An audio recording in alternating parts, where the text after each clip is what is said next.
एक नदी के किनारे उसी नदी से जुड़ा एक बड़ा जलाशय था।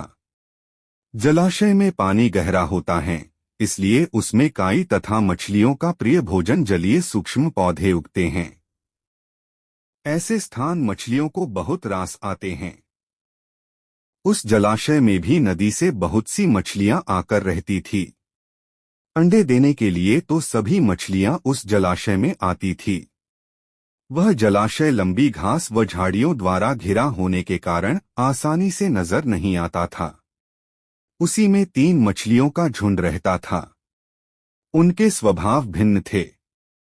अन्ना संकट आने के लक्षण मिलते ही संकट टालने का उपाय करने में विश्वास रखती थी। प्रत्यु कहती थी कि संकट आने पर ही उससे बचने का यत्न करो। यद्दी का सोचना था कि संकट को टालने या उससे बचने की बात बेकार है, करने कराने से कुछ नहीं होता, जो किस्मत में लिखा है वह होकर रहेगा। एक दिन शाम को मछुआरे नदी में मछलियां पकड़कर घर जा रहे थे। बहुत कम मछलियां उनके जालों में फंसी थी। आंख उनके चेहरे उदास थे। तभी उन्हें झाड़ियों के ऊपर मछलीखोर पक्षियों का झुंड जाता दिखाई दिया। सबकी चोंच में मछलियां दबी थी। वे चौंके। एक ने अनुमान लगाया, दोस्तों, लगता है झाड़ियों के पीछे नदी से जुड़ा जलाशय है, जहां इतनी सारी मछलियां पल रही हैं।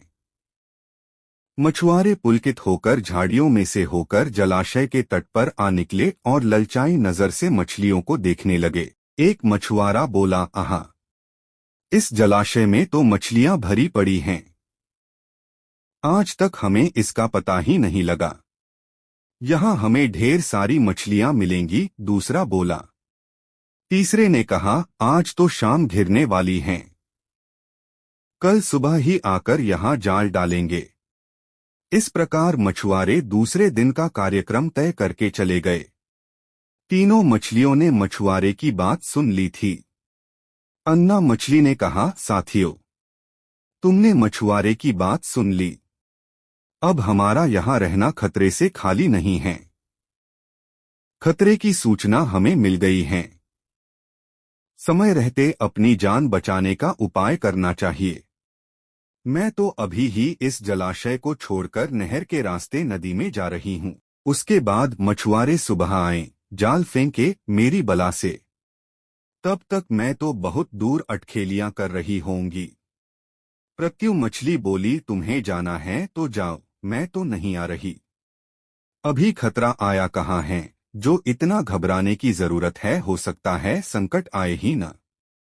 उन मछुआरों का यहाँ आने का कार्यक्रम रद्द हो सकता है रात को उनके जाल चूहे कुतर जाएं, हो सकता है उनकी बस्ती में आग लग जाए। भूचाल आकर उनके गांव को नष्ट कर सकता है, या रात को मूसलाधार वर्षा आ सकती है और बाढ़ में उनका गांव बह सकता है। इसलिए उनका आना निश्चित नहीं है। जब वह आएंगे तब की तब सोचेंगे। हो सकता है मैं उनके जाल में ही न फंसूं। यद्दी ने अपनी भाग्यवादी बात कही, भागने से कुछ नहीं होने का। मछुआरों को आना है तो वह आएंगे। हमें जाल में फंसना है तो हम फंसेंगे। किस्मत में मरना ही लिखा है तो क्या किया जा सकता है। इस प्रकार अन्ना तो उसी समय वहां से चली गई। प्रत्यु और यद्दी जलाशय में ही रही। भोर हुई तो मछुआरे अपने जाल को लेकर आए और लगे जलाशय में जाल फेंकने और मछलियां पकड़ने। प्रत्यु ने संकट को आए देखा तो लगी जान बचाने के उपाय सोचने।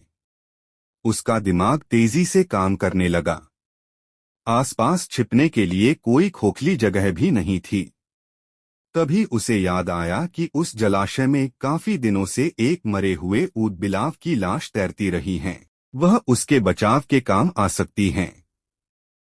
जल्दी ही उसे वह लाश मिल गई। लाश सड़ने लगी थी। प्रत्यु लाश के पेट में घुस गई और सड़ती लाश की सड़ांध अपने ऊपर लपेटकर बाहर निकली। कुछ ही देर में मछुआरे के जाल में प्रत्यु फंस गई। मछुआरे ने अपना जाल खींचा और मछलियों को किनारे पर जाल से उलट दिया। बाकी मछलियां तो तड़पने लगीं, परंतु प्रत्यु दम साधकर मरी हुई मछली की तरह पड़ी रही। मछुआरे को सड़ांध का भभका लगा तो मछलियों को देखने लगा। उसने निश्चल पड़ी प्रत्यु को उठाया और सूंघा, यह तो कई दिनों की मरी मछली हैं, सड़ चुकी हैं। ऐसे बड़बड़ाकर बुरा सा मुंह बनाकर उस मछुआरे ने प्रत्यु को जलाशय में फेंक दिया। प्रत्यु अपनी बुद्धि का प्रयोग कर संकट से बच निकलने में सफल हो गई थी। पानी में गिरते ही उसने गोता लगाया और सुरक्षित गहराई में पहुंचकर जान की खैर मनाई। यद्दी भी दूसरे मछुआरे के जाल में फंस गई थी और एक टोकरे में डाल दी गई थी। भाग्य के भरोसे बैठी रहने वाली यद्दी ने उसी टोकरी में अन्य मछलियों की तरह तड़प-तड़पकर प्राण त्याग दिए। सीख, भाग्य भी उन्हीं का साथ देता है जो कर्म में विश्वास रखते हैं और कर्म को प्रधान मानते हैं।